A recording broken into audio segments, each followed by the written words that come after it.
Se você tem algum aluno ou conhece alguém que possui artrose, fica nesse vídeo que vamos dar muitas informações relevantes sobre o tema. E se você ainda não se inscreveu no nosso canal, se inscreva e ative o sininho para que você receba as notificações sobre tudo que a gente coloca aqui no nosso canal relacionado à área da educação física e o treinamento de força.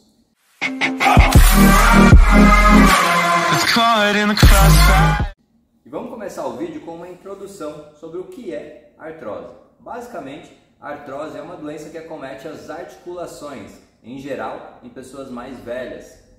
E também conhecida como osteoartrite, a artrite é quando essa região está inflamada. Por isso ali o finalzinho a palavra it.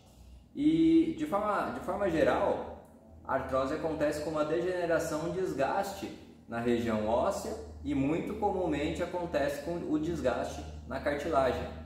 A cartilagem ela serve para melhorar o deslizamento entre peças ósseas. E a cartilagem com seu líquido também promovendo um menor atrito entre essas peças ósseas, fazendo com que nós, seres humanos, não tenhamos dores ao realizar os movimentos, com que esse atrito seja menor.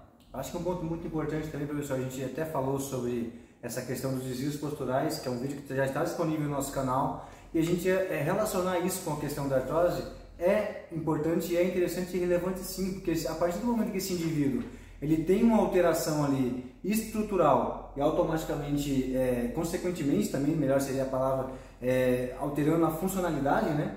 Aquilo que a gente fala, pessoal, a sequência, alterou a estrutura, alterou a função. Então, automaticamente, ele vai ter uma sobrecarga mecânica numa determinada região, né? A gente fala sobre a questão da compensação, né? Esse indivíduo compensar uma determinada região, que seja uma articulação, que seja do joelho, que seja do quadril, principalmente aqui falando de artrose, em virtude de um desvio postural. A gente fala muito sobre a questão do valgo dinâmico, né?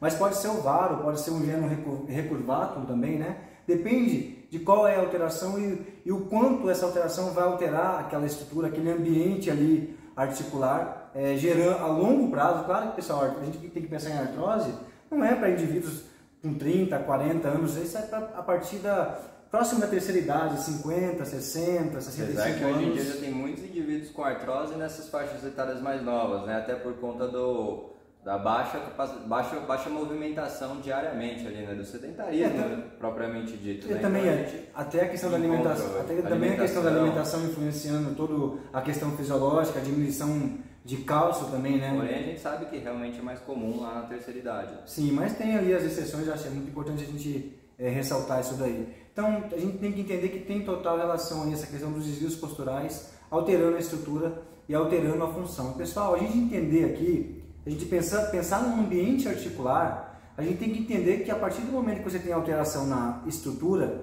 você tem ali uma proliferação, pode-se dizer assim, um aumento de citocinas pró-inflamatórias. Pró-inflamatória que vai fazer o quê? Aumentar esse processo inflamatório. E a gente pensar em artrose, a gente tem que pensar aí em melatoprotease, que vai aumentar muito, né, a incidência, a quantidade de inflamação ali naquela determinada região, que seja o quadril ou o fêmur, como a gente disse. Mas isso, no ambiente articular propriamente disso, isso a gente pensando ali dentro, né, da articulação ali, a gente pode pensar que essa cartilagem não pode, normalmente, como tem essa produção ainda de substâncias pró-inflamatória, essa melatoprotease, você tem a degradação do osso também, gerando um calo ósseo, que é um osso mais resistente que o próprio osso mesmo, né?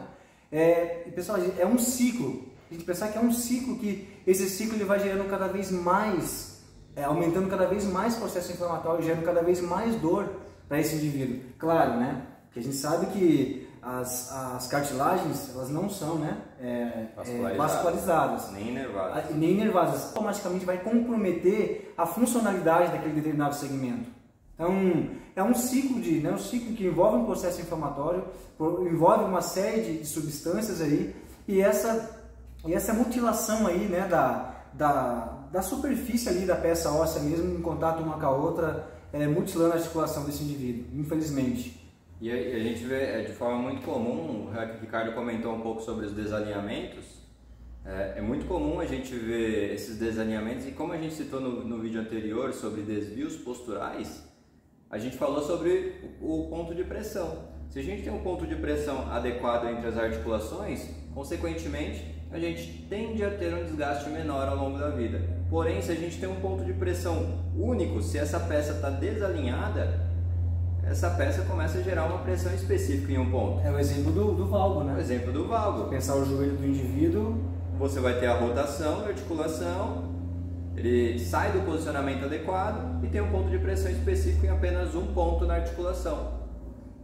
Como eu citei no outro vídeo, é como você fazer a mesma pressão dessa forma e dessa forma. A pressão aqui vai gerar mais dor e, consequente, futuramente um desgaste. E acho que um ponto importante a gente tem que pensar que no início do processo ali, muitas vezes acaba sendo que imperceptível, né? A gente vê nos estudos, como que esse indivíduo vai identificar que ele tem ali a artrose. O processo ele é longo, né? Quando chega num estágio na qual já está numa condição assim muito difícil de você conseguir fazer ali, né? Até mesmo a gente pensar no procedimento cirúrgico, né? Uma intervenção médica ali, muitas vezes é muito difícil você conseguir reverter esse quadro desse indivíduo pelo fato de já ter o osso com osso. Mas começa com um simples, vamos pensar um pinçamento, né? O pinçamento daquela cartilagem ali e inflamou, esse indivíduo não deu a devida atenção que deveria dar. Aí, justamente por causa desse ciclo, desse processo inflamatório, aí você começa a ter substâncias que vão automaticamente, como se fosse autodegradar aquela cartilagem que já não é vascularizada, que já não é inervada, isso aí fazendo com que a longo prazo ela venha a desaparecer. Então só vai sentir dor mesmo, né? Claro que tem a questão dos estágios, né? Quando eu vou praticar o treinamento de força, né? Sim, tem como a gente adaptar aí o treinamento de força para esse indivíduo de acordo com o nível de dor, né? A tolerância desse indivíduo à dor, no dia a dia, a gente pensar aí nessa degradação dessa cartilagem, todo esse ambiente pró-inflamatório e intra-articular ali, e ele tendo acesso ali ao treinamento de força, como que a gente vai conseguir manipular, como que a gente vai manipular e conduzir o treinamento de força para ele, né? A gente pensar no tratamento, que eu acho que é um ponto importante de levantar aqui. É engraçado que poucos estudos conseguem mostrar a relação por exemplo, do valgo dinâmico com o aumento da incidência ali de artrose. Porém, esses estudos não pegam as pessoas a longo prazo, né? Então, fica aqui a nossa ressalva, porque obviamente a gente não vai deixar uma pessoa ficar realizando o valgo dinâmico para sempre. E como os estudos vão acompanhar isso a longo prazo? Então a gente sabe, é só avaliar a parte biomecânica. Se tem essa alteração, a gente consegue supor que a chance dela ter uma alteração estrutural ali é grande. Desenvolver esse caso de artrose a longo prazo, né?